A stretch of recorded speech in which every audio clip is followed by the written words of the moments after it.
ये वीडियो आप लोगों के लिए बहुत ही ज़्यादा इंपॉर्टेंट होने वाली है, बहुत ही ज़्यादा महत्वपूर्ण होने वाली है, क्योंकि इस वीडियो में हम बात करेंगे कि कौन कौन से टाइप के लोग हैं जिनको 2025 में कनाडा नहीं आना चाहिए अपनी पढ़ाई करने के लिए एज एन इंटरनेशनल स्टूडेंट, या फिर आने से पहले कम से कम 100 बार 500 बार सोचना चाहिए। क्योंकि अब जो कनाडा है ना 2025 में, वो पहले वाला जो 2019, 18, 17 में होता था वैसा नहीं रहा। तो हो सकता है कि जो आप सोच के आओगे, जो एक्सपेक्टेशंस रख के आओगे, वो फुलफिल ना हो और इवेंचुअली आपको रिग्रेट होगी भाई मैं कनाडा क्यों आया। फिर दूसरों पे या फिर किसी और चीज पे आप ब्लेम डालोगे कि भी इसमें दिक्कत है, उसमें दिक्कत है। एक चीज ये बताना चाहता हूं कि यार मेरी कोई हैसियत नहीं है कि मैं किसी को बोलूंगी भी आपको कनाडा आना चाहिए, आपको कनाडा नहीं आना चाहिए। सारी जो चीजें मैं शेयर करूंगा इस वीडियो में वो मेरा खुद का पर्सनल ओपिनियन है, मेरा पर्सपेक्टिव है। बहुत सारे स्टूडेंट्स के साथ बात की है जो कनाडा के अंदर अभी हैं, उनके एक्सपीरियंसेस वगैरह मैंने सुने हैं, तो उसके बेसिस पे सारी चीजें आप लोगों के साथ शेयर करूंगा। So without wasting any more time ये सारी चीजें डिस्कस करते हैं। Let's get started with this video. सबसे पहले बात करते हैं उन लोगों के बारे में जो 12th के बाद डायरेक्टली कनाडा आना चाहते हैं अपना कोई 2 साल का या फिर 3 साल का डिप्लोमा या सर्टिफिकेट कोर्स करने के लिए। तो सबसे पहले अगर पीआर पॉइंट ऑफ व्यू से बात करें तो आज के टाइम पे 12th वाले लोगों के लिए कनाडा के अंदर पीआर लेना बहुत बहुत बहुत ज्यादा मुश्किल हो रखा है। चाहे आप आइल्ट्स में, सेल्फिप में बढ़िया स्कोर ले आओ, 1-2 साल का कैनेडियन एक्सपीरियंस गेन कर लो, फिर भी कनाडा की पीआर लेना 12th वाले लोगों के लिए जो यहाँ पे डिप्लोमा करते हैं नेक्स्ट टू इम्पॉसिबल हो चुका है। क्योंकि आज के टाइम पे जो एक्सप्रेस एंट्री का कट ऑफ निकल रहा है वो है 510, 520, 530, 500। एलएमआई के पॉइंट्स रिमूव होने के बाद 500 हो जाएगा, 490 हो जाएगा मे बी, लेकिन स्टिल 12th वाले लोगों के पॉइंट कितने बनते हैं 1-2 साल का कैनेडियन एक्सपीरियंस लेने के बाद? 440, 430, 450, मे बी 460 बन जाएंगे। फिर भी पीआर होना बहुत ज्यादा मुश्किल हो जाएगा सीधे सीधे तरीके से। दूसरी बात आ जाती है करियर की। तो बेसिकली यार अगर आप कनाडा के अंदर ये सोच के आ रहे हो कि मैं 2 साल का कोई डिप्लोमा कर लूंगा एडमिनिस्ट्रेशन, मैनेजमेंट, पता नहीं किस फील्ड में, और मेरी बहुत ही हाई फाई जॉब लग जाएगी, बढ़िया सी जॉब लग जाएगी, बहुत बढ़िया सैलरी होगी, तो ये सोच के देखो कि अगर आप अपनी होम कंट्री में, अगर इंडिया का एग्जांपल लेके चले कि इंडिया में अगर आप 12th के बाद कोई डिप्लोमा करते हो तो कितनी आपकी सैलरी लग जाएगी। अब जो कनाडा है वो सेम प्लेनेट पे है, तो यहाँ भी सेम ही हिसाब किताब है कि अगर आप डिप्लोमा करोगे, कोई सर्टिफिकेट कोर्स करोगे बिना बैचलर्स के डायरेक्टली 12th के बाद,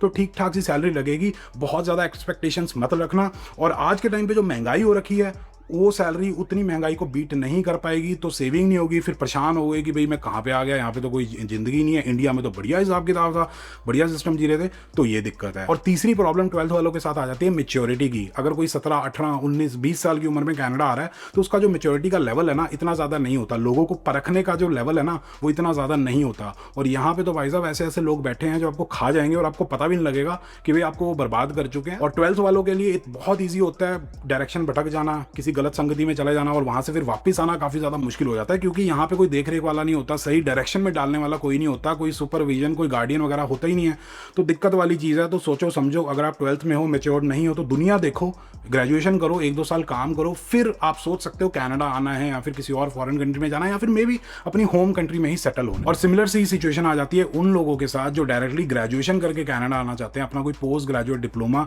या फिर पोस्ट ग्रेजुएट सर्टिफिकेट कोर्स करने के लिए 1 साल का या 2 साल का। अब मेच्योरिटी वाली प्रॉब्लम उनके साथ नहीं है, क्योंकि वो कॉलेज गए होते हैं 3 साल या फिर 4 साल, लोगों से मिले जुले होते हैं, तो थोड़ा आइडिया होता है दुनियादारी का। लेकिन अगर आप ग्रेजुएशन के बाद कनाडा आते हो, कोई मैनेजमेंट, कोई एडमिनिस्ट्रेशन, कोई ये कोर्स, फलाना कोर्स, मैंने प्रॉपर वीडियो बना रखी है, वैसा कोई कोर्स लेके ग्रेजुएशन के बाद अगर आप कनाडा आते हो अपना कोई डिप्लोमा या फिर सर्टिफिकेट कोर्स करने, तो आपको भी दिक्कत फेस करनी पड़ेगी। कोई हाई फाई जॉब नहीं लगेगी, उसके ऊपर से पीआर का भी औखा हिसाब किताब है। अगर आप ग्रेजुएशन करके भी आते हो, 1 साल का कैनेडियन एक्सपीरियंस ले लेते हो, आइल्ट्स में भी ठीक ठाक स्कोर ले आते हो, तब भी पीआर होना थोड़ा सा मुश्किल है। अब ऐसा नहीं है कि मेरे को दूसरे टाइप के लोग नहीं मिलते, मेरे को ऐसे भी बहुत सारे लोग मिलते हैं जो 1,20,000 साल का कमा रहा है, 1,40,000 साल का कमा रहा है, बढ़िया सैलरी है, कोई दिक्कत नहीं भाई साहब, जिंदगी एंजॉय कर रहे हैं, सिस्टम एकदम सेट है, घर घुर ले लिया, गाड़ी गुड़ी ले ली, एकदम बढ़िया जिंदगी जी रहे हैं, कह रहे भाई ऐसी जिंदगी तो मैंने सपने में नहीं सोची थी मैं लाइफ में कभी जी पाऊंगा। तो ऐसे भी लोग हैं, लेकिन वो लोग प्लानिंग करके आए थे, सोच समझ के आए थे कि मेरे को क्या करना है कनाडा के अंदर, पढ़ाई करते वक्त मेरे को कुछ स्किल्स पे काम करना है ताकि मैं ढंग की जॉब ले सकूं। फिर तीसरे टाइप के लोग वो आते हैं जो बॉलीवुड की दुनिया में जीते हैं, उनको लगता है कि भाई साहब वो है रणबीर कपूर और कबीरा कबीरा वाला गाना चल रहा है, टोरंटो डाउनटाउन के अंदर घूम रहे हैं, भाई साहब पता नहीं क्या ही है,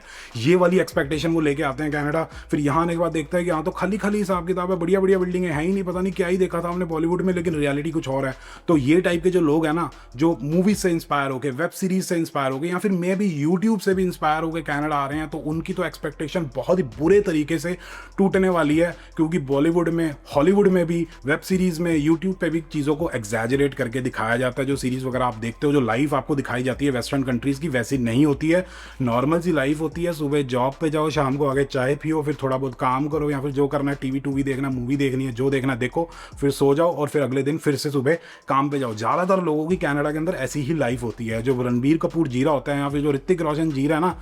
मूवीज़ के अंदर लाइफ, वैसी लाइफ बहुत बहुत बहुत रेयर लोगों की होती है। अगर आप वैसी लाइफ जीने की कोशिश करोगे तो खर्चा बहुत ज़्यादा होगा। ऐसा नहीं है कि वैसी लाइफ जी नहीं सकते, डेफिनेटली जी सकते हो, 30th 40th फ्लोर पे आप रह सकते हो, लेकिन उसके लिए पैसा चाहिए, उसके लिए चाहिए बढ़िया जॉब, और बढ़िया जॉब के लिए आपको ढंग से पढ़ाई करनी पड़ेगी या फिर कम से कम अच्छे अच्छे स्किल्स वगैरह सीखने पड़ेंगे ताकि आपके पास पैसा आए और आप वैसी ज़िंदगी जी सको। अगर आप ऐसे टाइप के बंदे हो कि भाई साहब बैकग्राउंड में चल रहा है रे कबीरा, तो भाई बहुत परेशान होने वाले हो यार। तो सोच लो, अभी भी टाइम है, 100 बार 500 बार सोचो, लोगों से डिस्कशन करो कि क्या हिसाब किताब है। डेफिनेटली आपका कोई ना कोई स्कूल का फ्रेंड, कॉलेज का फ्रेंड कनाडा के अंदर होगा या फिर कोई रिश्तेदार कनाडा के अंदर होगा, उससे ऑनेस्ट ओपिनियन मांगो कि भाई मेरे को सच सच बता क्या हिसाब किताब होता है। या फिर अब तो यार यूट्यूब अवेलेबल है, दुनिया दिखा रही है कि कैसी लाइफ होती है कनाडा में, ग्राउंड रियलिटी, डार्क रियलिटी, अगली ट्रूथ सब बता चुके हैं, मैंने ही बताया। तो सोच समझ के फिर आ जाते हैं वो लोग जो कनाडा के अंदर ऐसा प्रोफेशन परस्यू करना चाहते हैं, ऐसा करियर अपना परस्यू करना चाहते हैं जिसके लिए यहाँ कनाडा के अंदर एक लाइसेंस की जरूरत पड़ती है, और वो लाइसेंस लेने के लिए बहुत ज्यादा पढ़ाई करनी पड़ती है, बहुत ज्यादा पैसा लगता है।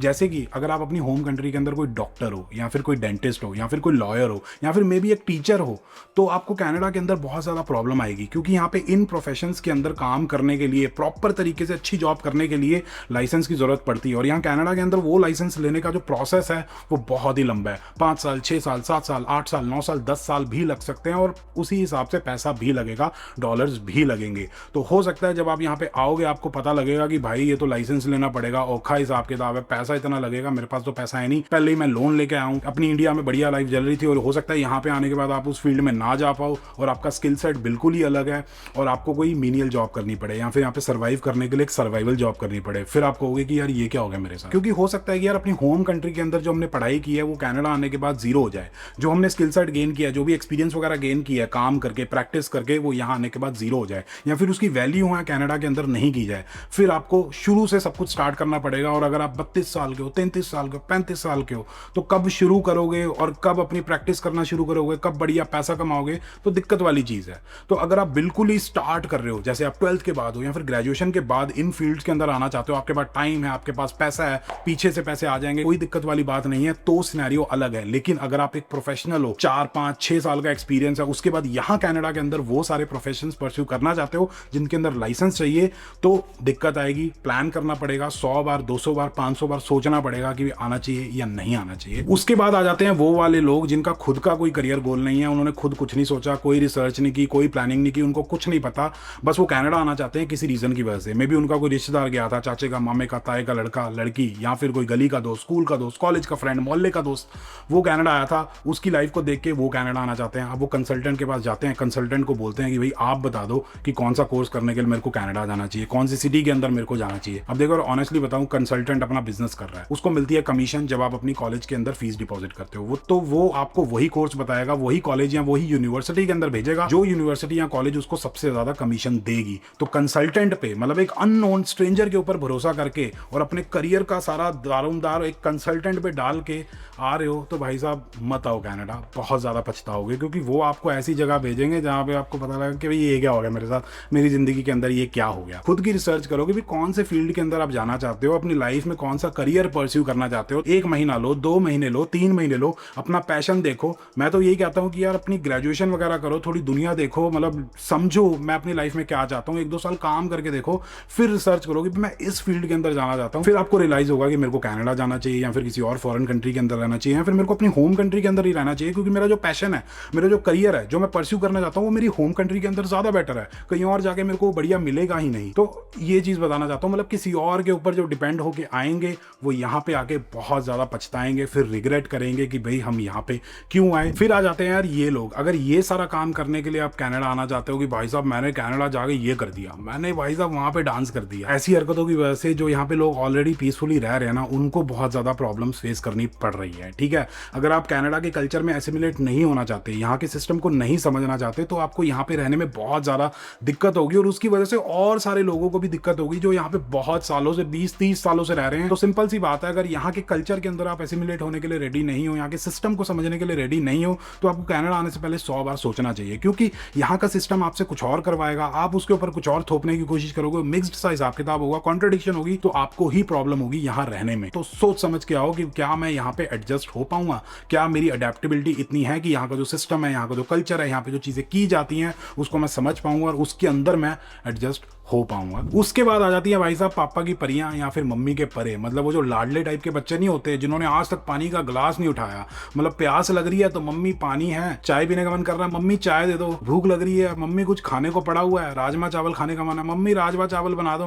क्योंकि खुद तो आते नहीं, आज तक किचन के अंदर नहीं घुसे, उनको नहीं पता कपड़े कैसे धुलते हैं, उनको नहीं पता घर का काम कैसे होता है, वो जो प्रोटेक्टेड से चाइल्ड नहीं होते, उनके लिए कनाडा के अंदर बहुत ज्यादा दिक्कतें होने वाली है। अगर आप कनाडा आना चाहते हो तो भाई साहब बहुत सोच समझ के आना पड़ेगा, 100 बार सोचना, प्रिपेयर होके आना कि बहुत सारे यहाँ पे काम करने पड़ेंगे, मम्मी का काम, पापा का काम, अपना खुद का काम तो है ही, मतलब कपड़े धोने, बर्तन धोने, खाना बनाना, कॉलेज जाना, पार्ट टाइम जॉब पे जाना, पार्ट टाइम जॉब ढूंढना, बहुत ज़्यादा घिसना पड़ेगा, फिर रूममेट हाउसमेट की झिक झिक, भाई साहब पॉलिटिक्स चल रही है, पता नहीं क्या ही हो रहा है, ये सारे चैलेंजेस वगैरह आपको फेस करने पड़ेंगे जो बहुत ज़्यादा डिफिकल्ट होते हैं हैंडल करना। तो अगर आप इस चीज़ के लिए प्रिपेयर्ड नहीं हो तो इसमें भी अपने आप को पहले प्रिपेयर करो, थोड़ा दुनियादारी देखो, फिर सोचना किसी फॉरेन कंट्री या फिर कनाडा या फिर यूएस या फिर जर्मनी वगैरह मूव होना है। तो ये चीज़ बोलना चाहता हूँ कि अगर आप बहुत ज़्यादा प्रोटेक्टेड हो तो आपको थोड़ा सा बाहर निकलना पड़ेगा, अनप्रोटेक्टेड बनना पड़ेगा, ताकि आप यहाँ की जो लाइफ है ना, जो इंडिपेंडेंट लाइफ है, जहाँ पे कोई गार्डन नहीं होता, कोई सुपरवाइजर नहीं होता, वो लाइफ आप लीड कर सको। अब यार कुछ लोग डेफिनेटली कमेंट करेंगे कि भी आप तो डरा रहे हो, डीमोटिवेट कर रहे हो, हम तो कनाडा आना चाहते हैं, आपने तो बिल्कुल ही हमें डीमोटिवेट कर दिया, हम तो बहुत ही टेंशन में आ गए हैं। तो मैं आपको रियलिटी बताना चाहता हूँ ताकि आप प्रिपेयर्ड रहो। मैंने बहुत सारे स्टूडेंट्स के साथ बात की है जो आजकल कनाडा के अंदर इंटरनेशनल स्टूडेंट हैं, उनके एक्सपीरियंसेस वगैरह सुनता हूँ मैं, बहुत लोग मेरे को मिलते हैं, तो उसी हिसाब से बता रहा हूँ। और मैं भी एक स्टूडेंट रहा हूँ, मैंने भी ये सारे के सारे चैलेंजेस फेस किए हैं भाई साहब, 10-10 किलोमीटर पैदल किए हैं पार्ट टाइम जॉब ढूंढने के लिए, और अब तो और ज्यादा एक्सट्रीम सिचुएशन हो रखी है, चाहे इन्फ्लेशन के पॉइंट ऑफ व्यू से बात कर लो या फिर पार्ट टाइम जॉब्स या फिर फुल टाइम जॉब्स के पॉइंट ऑफ व्यू से बात कर लो, तब तो थोड़ा सा ईजी हिसाब किताब था। डेफिनेटली यहाँ पे बढ़िया जिंदगी आप जी सकते हो, लेकिन वही चीज आ जाती है, अच्छा कोर्स लेके आओगे, ढंग से पढ़ाई करोगे, या फिर अपने स्किल सेट पे काम करोगे, या फिर प्लानिंग करके कोई ऐसे पढ़ाई होगी, फिर ये करूंगा, फिर ये plan A plan B plan C सारा सोच समझ के आओगे तो बढ़िया हिसाब किताब रहेगा। बिना सोचे समझे भेड़ चाल में आओगे, या फिर किसी को देख के, या फिर बस भाई कनाडा जाना है क्योंकि ट्रेंड बना हुआ है, या फिर यूट्यूब पे किसी को देखा था वो है कनाडा में तो मेरे को जाना है कनाडा में, मतलब किसी के पीछे लग के कनाडा आओगे तो परेशानी होगे। तो ये हिसाब किताब है। बाकी मेरा एक्सपीरियंस, मेरा ओपिनियन ये भी कहता है कि भी दुनिया में सारी चीज़ें ग्रे होती हैं, एक स्पेक्ट्रम होता है, कुछ अच्छा कुछ बुरा, हर एक चीज़ से रिलेटेड होता है। उसी तरीके से कनाडा के बारे में भी कुछ अच्छी चीज़ें हैं, कुछ बुरी चीज़ें। अच्छी चीज़ें अगर आप जानना चाहते हो तो राइट वाली वीडियो चेकआउट करो, बुरी चीज़ें अगर आप जानना चाहते हो तो लेफ्ट वाली वीडियो चेकआउट कर लो, अपने हिसाब से देख लेना। बाकी अगर आप लोगों को वीडियो पसंद आई तो please like share and subscribe, and as always stay healthy and बताइए आपको कीप हसलिंग। और कनाडा आने के बाद तो भाई बहुत सारा हसलिंग करना पड़ेगा।